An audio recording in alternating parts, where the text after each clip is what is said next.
안녕하세요. 디지털 사랑방을 찾아주신 여러분. 따뜻한 사랑방에서 이웃과 정담을 나누듯 오늘은 좀 민감하지만 정말 중요한 건강 이야기를 나누려고 합니다. 바로 요실금에 대한 이야기인데요. 혹시 여러분 중에 이런 경험 있으신가요? 손자가 재미있는 얘기를 해서 크게 웃었는데, 뭔가 이상하다. 아니면 기침을 몇 번 했는데 갑자기 당황스러운 상황이 생겼다거나요. 정말 부끄럽죠. 그런데 이런 일이 나에게만 생기는 건 아니에요. 실제로 우리나라 70대 여성분들의 57%가 이런 증상을 겪고 계신답니다. 거의 2명 중 1명꼴이죠. 그리고 65세 이상 분들 중에서는 15%에서 30%까지가 요실금을 경험하고 계시고요. 요양원에 계신 분들은 절반 이상이 이런 문제를 겪고 있어요. 요실금, 도대체 뭘까요? 요실금이라는 건 쉽게 말해서 본인의 의지와 상관없이 소변이 새어나오는 현상이에요. 마치 고장난 수도꼭지처럼 말이죠. 제가 아는 한 분의 이야기를 들려드릴게요. 75세 김할머니께서는 평소 등산을 좋아하셨는데 어느 날 산에서 친구들과 사진을 찍으면서 크게 웃다가 갑자기 속옷이 젖는 걸 느끼셨대요. 처음엔 뭔가 했는데 계속 그런 일이 반복되니까 결국 좋아하던 등산도 포기하게 되셨다고 하더라고요. 이처럼 요실금은 단순히 불편한 게 아니라 우리 삶의 질을 확 떨어뜨리는 문제예요. 외출하기가 무서워지고 사람들과 만나는 것도 꺼려지고 밤에 잠도 제대로 못 자게 되죠. 나이 들면 당연한 거 아닌가요? 많은 분들이 나이 들면 당연히 그런 거 아냐? 하고 생각하시는데 절대 그렇지 않습니다. 물론 나이가 들면서 우리 몸의 여러 기능이 약해지는 건 사실이에요. 방광이나 요도의 기능도 예전만 못하고 골반 쪽 근육들도 힘이 떨어지죠. 특히 여성분들은 출산을 겪으시면서 골반 저근이 약해지고 폐경 후에는 호르몬 변화로 더욱 심해질 수 있어요. 남성분들은 전립선이 커지면서 문제가 생기는 경우가 많고요. 하지만 이게 자연스러운 노화 현상이라고 해서 그냥 참고 살아야 하는 건 아니에요. 충분히 예방할 수 있고 치료도 가능한 문제거든요. 요실금에도 종류가 있어요. 요실금에도 여러 종류가 있는데 이걸 알아두시면 내 상황을 더 잘 이해할 수 있어요. 첫 번째는 복압성 요실금이에요. 이건 복압이 올라갈 때 생기는 건데 쉽게 말해서 기침하거나 재채기할 때, 웃을 때, 무거운 걸 들 때 소변이 새는 거예요. 여성분들에게 가장 흔한 형태죠. 한 번은 70대 박할머니께서 손녀 결혼식에서 축가를 부르던 중에 갑자기 이런 일이 생겨서 정말 당황하셨다고 하더라고요. 그 이후로 결혼식이나 잔치 같은 데 가기가 무서워지셨다고 해요. 두 번째는 절박성 요실금인데 이건 갑자기 참을 수 없을 정도로 소변이 마려워지면서 화장실에 도착하기도 전에 지려버리는 경우예요. 세 번째는 기능성 요실금이라고 해서 몸이 불편하거나 치매 같은 인지기능 문제로 화장실에 제때 가지 못해서 생기는 거예요. 네 번째는 범람성 요실금인데 방광에 소변이 가득 찼는데도 제대로 배출이 안 돼서 넘쳐 흘러나오는 경우예요. 주로 남성분들의 전립선 문제와 관련이 있죠.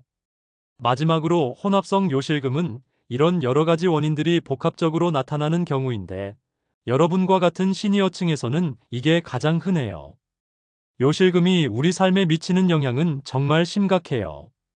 단순히 속옷이 젖는 정도가 아니라 삶의 모든 영역에 영향을 미치거든요.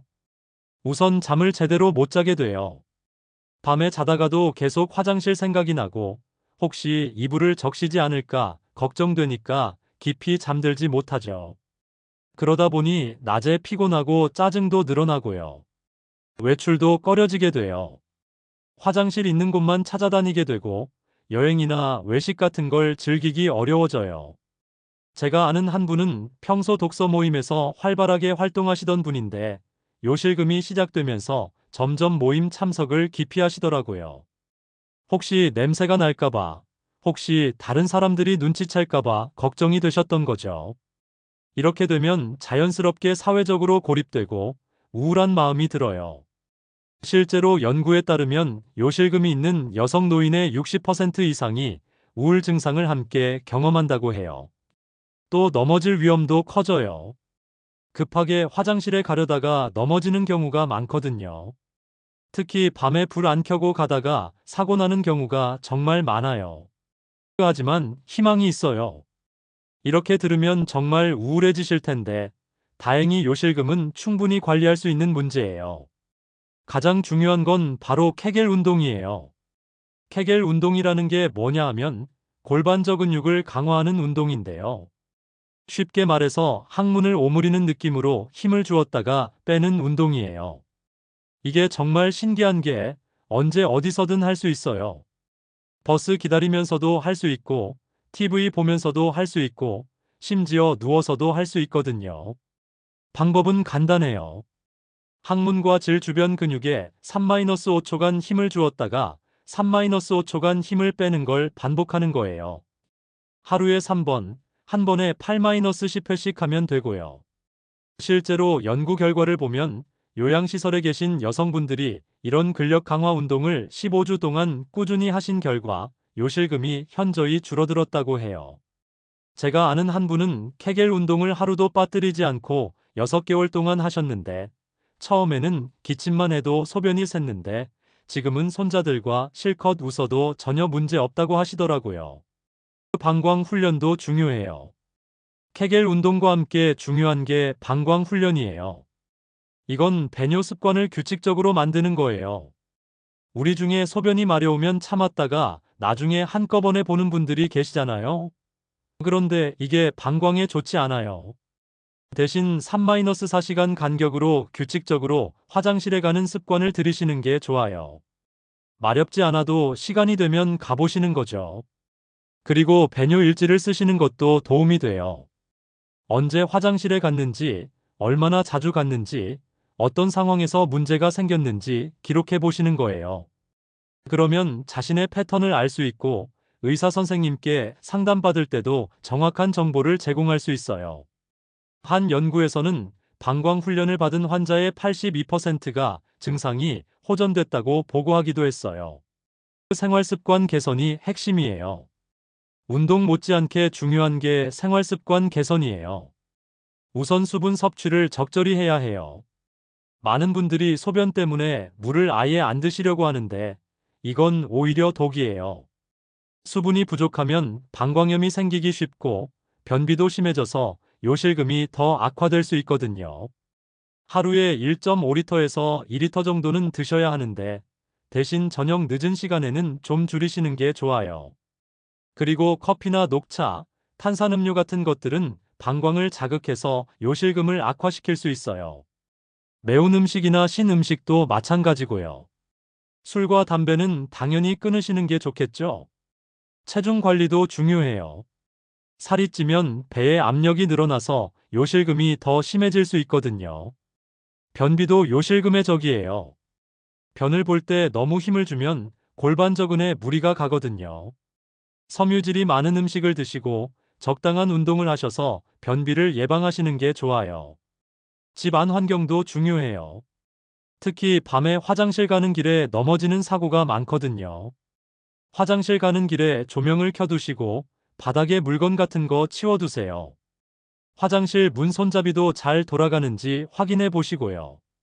침실에서 화장실까지 거리가 너무 멀면 이동식 변기를 준비하시는 것도 방법이에요. 부끄럽다고 생각하실 수도 있지만 안전이 더 중요하거든요. 그 약물도 확인해 보세요. 혹시 복용하고 계신 약물 중에 요실금을 악화시키는 게 있을 수도 있어요. 혈압약, 이뇨제, 감기약 중에는 그런 부작용이 있는 것들이 있거든요. 당뇨나 고혈압, 관절염 같은 만성 질환이 있으시면 이것들도 잘 관리하셔야 해요. 이런 질환들이 요실금을 악화시킬 수 있거든요.